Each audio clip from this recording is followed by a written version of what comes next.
Welcome into another edition of Dolphins All Access. We are here in Week 17. The Dolphins, Bo, are getting ready for the Baltimore Ravens. But before we get to the game, I did want to take our viewers into the media room here, kind of a conversation we had about this Dolphins team because of the defensive performances they've put up. A lot of people think the Dolphins, the first thing that comes to mind, Tyreek Hill, the offense, it's explosive, no doubt about that. But in your mind, has the identity of this team maybe shifted a little bit to being, hey, defense first? Look, my identity is this football team now over the last month is this defense has gotten better incrementally every week at every aspect.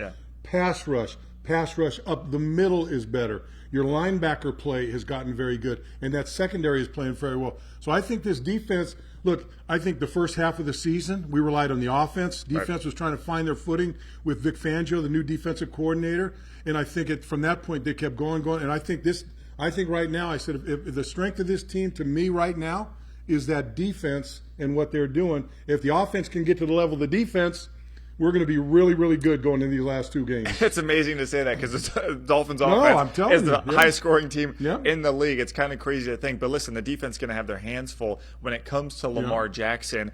How much carryover do you think the game plan last week dealing with Dak can roll into this one? Or is Lamar so unique? I think you got to have a little different game plan with this. Looking at Lamar and what he does, I would tend to want him to beat me throwing the football, not running the football, because that's what he's done extremely well this year. So my intentions going into this game would be make a picket fence, have all your guys, maybe don't even try to sack him. Try to just keep him in the pocket, not let him get out, because when he gets out and he runs free and he's got an open field, he can pick up the yards with his feet, and he kills you when he throws the ball on the run. If you can keep him in that pocket, let him throw from the pocket, see what he can do there, or you come down with him and sack, but you can't let him squeeze through the gap. So the guys that are running, whether you're blitzing, whether it's a defensive front, 4 or 5 guys coming down, they've got to stay. Lane discipline is going to be key throughout this whole game. All right, I want to talk about the Dolphins' offense now. Look, Tua hasn't turned the ball over in 18 quarters,